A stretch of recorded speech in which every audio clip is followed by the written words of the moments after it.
Waalaikumsalam warahmatullahi Buya mohon penjelasan tentang jual beli. Saya belum paham dalam satu barang kan hukumnya haram dengan dua harga. Mohon penjelasannya Buya. Assalamualaikum warahmatullahi wabarakatuh. wabarakatuh. Kemudian masalah menjual dengan dua harga tidak seperti yang sering dipahami oleh sebagian Ustadz.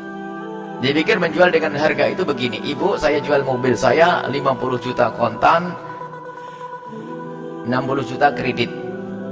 Kemudian ibu berkata, Buya saya ambil yang kontan saja 50 juta. Maka ini bukan jual beli yang dilarang, sebab memang saya menawarkan dengan dua harga, tapi keputusan terakhir dengan satu harga. Ini ada orang sering salah sehingga ada orang nawarkan dengan dua harga, dimarahi sama ustadz itu. Jangan nawarin begitu, nggak boleh itu. Lah orang nawarkan biarpun 100 harga pun boleh. Kalau kredit setahun 60 juta, kredit 2 tahun 65, kredit 3 tahun 70, kredit ini pilih mana? Itu sah. Karena itu belum transaksi. Ya namanya orang salah paham kan bisa saja. Dan ini ada di Cirebon seperti itu, katanya Pak, nggak boleh seperti itu. Kalau kita mau jual beli itu tidak boleh menawarkan dengan dua harga. Itu yang tidak boleh. Jual beli dengan dua harga nggak boleh itu. Haram, nggak sah. Mana ada jual beli kalau saya ngomong, ibu ini mobil kontan 50 juta. Kredit 5 tahun 65. Kredit 10 tahun 70. Tambah lagi. Ini belum jual beli, nawarkan tinggal pilih mana ibu. Baru ibu ngambil, saya pengen kredit 10 tahun Buya dengan 70 juta. Oke, transaksinya ini satu harga. Yang dimaksud dua harga yang tidak diperkenankan itu begini, ibu saya jual mobil ini kontan 50 juta, kalau kredit 5 tahun 60 juta. Ibu mengatakan oke, setuju Buya, bubar kita. Nah ini dua harga.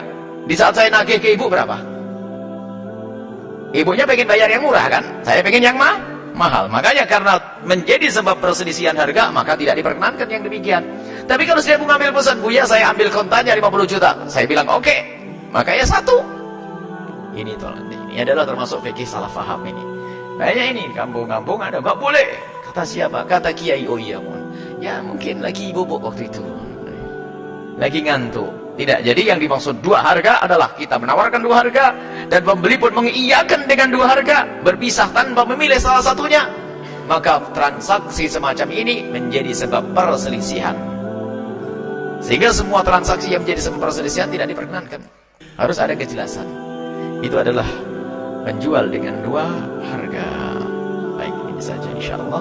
Semoga Allah Subhanahu wa taala memberikan kepada kita ilmu yang manfaat.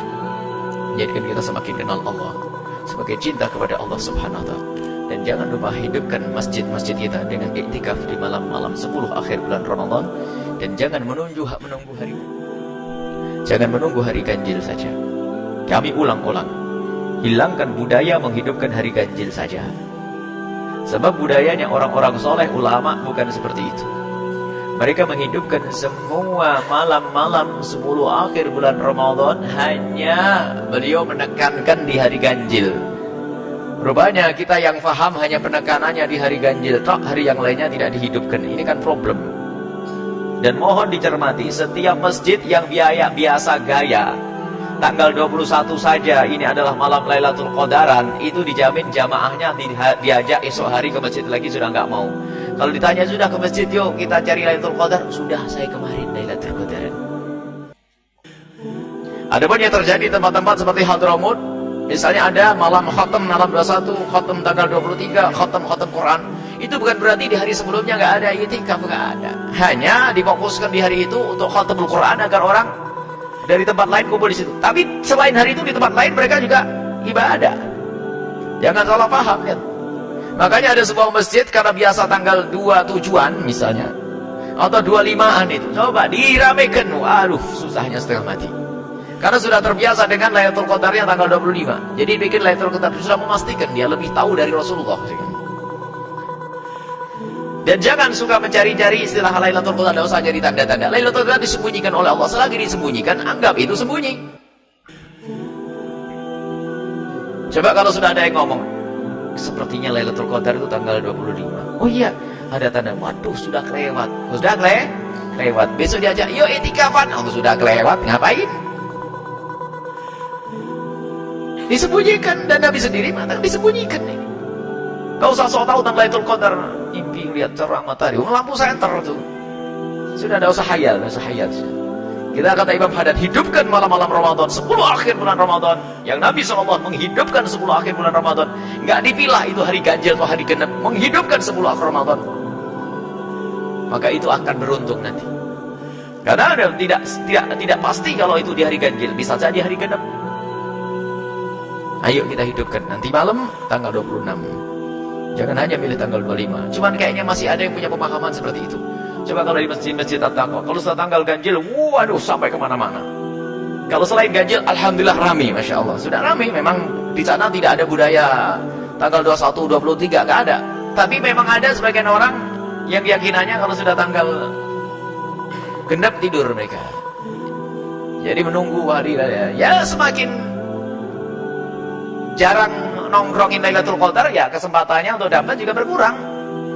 Kalau Lailatul Qadar ditunggu setiap malam, ya dapatlah. Kata Imam Haddad, sudahlah. Yang penting untuk masalah Lailatul Qadar, jangan kau bingung mencari tanda-tanda. Yang penting kau beribadah di malam-malam bulan Ramadan, khususnya 10 akhir bulan Ramadan. Jika nanti Lailatul Qadar datang, baik kamu tahu atau tidak tahu, maka ketahuilah apa yang kamu lakukan itu adalah lebih bagus daripada amal 1000 bulan. Selesai. Biarpun kita sadar tidak sadar, ngah atau tidak ngah. Makanya kira-kira kalau orang selama 10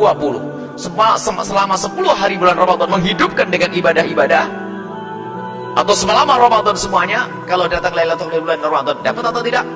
Ya dapat, karena dia menghidupkan, jaga terus. Syaratnya dapat tidak harus tahu, melihat mimpi dan sebagainya, enggak. Memang ada sebagian kekasih Allah yang dibukakan seperti Imam Nawawi melihat sesuatu. Ada. Untuk orang-orang khusus. Cuman sekarang kalau sudah Ramadan, ini koran itu macam-macam cerita. Kemarin Lailatul Qadar di daerah Sulawesi. Kelihatan. Kemarin di daerah mana? Mohon maaf, ini bukan mengatakan Sulawesi tidak ada Lailatul Qadar ini. Ada orang dengan koran-koran yang aneh-aneh. Ada orang cerita ketemu Lailatul Qadar di sana. Aduh, memang cerita koran kan macam-macam. Kalau tidak ada yang aneh, tidak koran lagi nanti ya. Jadi begitu. Ya, tujuan kita adalah, ayo kita menjalankan apa yang dijalankan Nabi. Idza dakhala al-'ashr al-awakhir min Ramadan, yajtahidu fiha ma la yajtahidu fi khairiha. Nabi lebih sibuk berijtihad di bulan 10 akhir bulan Ramadan, tidak seperti hari-hari yang lainnya. Dalam riwayat lain, kalau sudah idza dakhala al-'ashr al-awakhir min Ramadan, Nabi itu syadda mi'zarahu, menyincingkan lengan bajunya, lebih giat. Wa ahya lailahu, menghidupkan malamnya. Wa aiqadha ahlahu, dan membangunkan keluarganya. Itu yang dilakukan Nabi SAW. Bukan hanya memilih hari-hari ganjil. InsyaAllah ini pemahaman sudah jelas disampaikan kepada yang lainnya, dan khusus para asatid, guru-guru mulia, tidak usah pergi ke At-Taqwa untuk bergabung dengan Buya.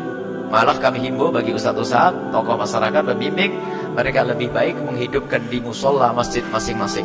Musola nggak apa-apa kalau masjidnya jauh. Sebab Lailatul Qadar tidak harus untuk menghidupkan malam Ramadan, tidak harus di masjid. Cuman kalau di masjid itu memang iktikaf. Jadi kalau orang di masjid itu mendapatkan pahala iktikaf, niru Nabi. Menghidupkan 10 akhir Ramadan, niru Nabi.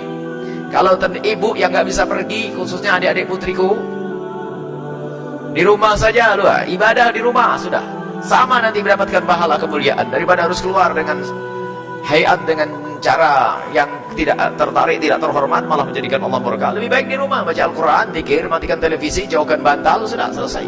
Sambil berzikir, Allah mulia itu. Hidupkan malam-malam itu dengan ibadah. Maka saat itu kalau Lailatul Qadar tiba, apa yang dilakukan dari amal baik itu lebih bagus daripada amal 1000 bulan. Jangan lupa, kegiatan-kegiatan selanjutnya adalah majelis tetap berjalan hingga Lebaran. Kemudian juga open house di sini, open house-nya sampai terima tamu kita sampai 1, 2, 3, 4, 5 hari kelima Syawal. Untuk Jawa Timur, pendengar yang dicintai oleh kami, cintai yang dimuliakan Allah, untuk Jawa Timur adalah tanggal 5, 6 dari hari raya ke-7 dan ke-8 untuk di Jawa Timur. Jadi tanggal 6 kita sudah berpindah dari sini ke Jawa Timur ini saja. Mari kita berdoa bersama. Bismillahirrahmanirrahim. Alhamdulillahirabbil alamin. Allahumma shalli ala sayyidina Muhammad wa ala sayyidina Muhammad. Irhamna wa la tu'adzibna, waqsurna wa la takhdhulna, wa'afina wa la tumridna, wa akrimna wa la tuhinna, wa athirna wa la tusir alaina, innaka ala kulli syai'in qadir. Allahumma ya Allah, ya Hayyu Wahidat yang Maha Hidup, berikan kepada kami kehidupan yang baik dan Kau ridho ya Allah. Ya Allah, ya Mu'id, Wahidat yang membangkitkan hamba-hambanya bangkitkan kami kelak bersama orang-orang yang kau cintai, bersama kekasihmu Nabi Muhammad. Ya Mumit, wahai zat yang mematikan hamba-hambanya, matikan kami setelah panjang umur dalam keadaan husnul khatimah ya Allah. Ya Allah, ya Allah, Kau maha tahu tentang keadaan kami. Muliakan kami di dunia dan di akhirat. Muliakan di diri dan keluarga kami dan masyarakat kami. Jaga iman kami, jaga akidah kami, jaga anak-anak kami semua ya Allah. Ya Allah, ampuni dosa kami dan ampuni dosa orang tua kami. Ampuni dosa-dosa kami dan ampuni dosa orang tua kami. Dan kami mohon ya Allah, ya Allah, jauhkan kami dari kedengkian, kebencian dan dendam kepada sesama kami. Kami ingin hidup kami indah dengan sesama kami dengan cinta karenamu. Dan kami mohon wujudkan keindahan dalam rumah tangga kami, suami istri yang saling mencintai karena dengan ya Allah, dengan anak soleh solehah yang dibanggakan oleh kekasihmu Nabi Muhammad. Dan kami mohon ya Allah, cukupkan kami dengan yang halal darimu ya Allah, sehingga kami tidak butuh dengan yang haram ya Allah. Dan kami mohon jauhkan kami dari keharaman ya Allah, jauhkan kami dari segala kemaksiatan ya Allah, dan ampuni dosa kami ya Allah, jangan sisakan sedikit pun dari dosa-dosa itu. Dan kami mohon ampuni orang tua kami dan guru-guru kami, yang sempit rezeki lapangkan dengan rezeki yang halal penuh berkah, yang sakit sembuhkan, yang punya hutang mudahkan kami dalam bayar hutang-hutang kami, yang belum menikah dan sudah berkeinginan untuk menikah, kami mohon jaga kehormatan mereka, kemuliaan mereka, mudahkan mereka untuk bertemu dengan jodoh orang yang kau ridhoi, yang kau muliakan, yang menjadi sebab mereka mulia di dunia dan di akhirat ya Allah. Berikan kepada kami semua yang berjuang di sini keikhlasan, ketulusan. Semua yang berjuang di sini ketulusan dan keikhlasan ya Allah. Semua yang berjuang di sini ketulusan dan keikhlasan ya Allah. Dan kami mohon ya Allah, kami mohon ya Allah, kami mohon ya Allah, kirimkan ke tempat ini orang tulus dan ikhlas ya Allah, dan jadikan kami bersama mereka. Engkau maha tahu tentang keadaan di sini ya Allah. Pembangunan ya Allah, ya Allah, untuk mengadakan sarana untuk belajar para hamba-hamba yang diwasiatkan oleh kekasihmu Nabi Muhammad, untuk memuliakan para penuntut ilmu. Maka kami mohon kirimkan ke sini, ke tempat ini, hamba-hambamu yang akan memuliakan para penuntut ilmu itu ya Allah, dan jadikan mereka kelak ulama-ulama kekasihmu Nabi Muhammad. Berikan kepada kami dan mereka semua ilmu yang bermanfaat. Panjangkan umur kami dan umur mereka semua dalam ketaatan serta sehat walafiat, dan berikan kepada kami semua husnul khatimah, mati dalam keadaan iman. Dan kami mohon ya Allah, jadikan ucapan kami di akhir hayat kami kelak, saat Engkau hendak mencabut nyawa kami. Kami ingin saat itu ya Allah, hati dan lidah kami mampu mengucapkan kalimat agung dan mulia, La ilaha illallah Muhammadur Rasulullah, La ilaha illallah Muhammadur Rasulullah, La ilaha illallah Muhammadur Rasulullah sallallahu alaihi wasallam. Rabbana atina fid dunya hasanah wa fil akhirati hasanah wa qina adzabannar. Wa sallallahu ala sayyidina Muhammadin wa ala alihi wa sahbihi wasallam. Walhamdulillahi rabbil alamin.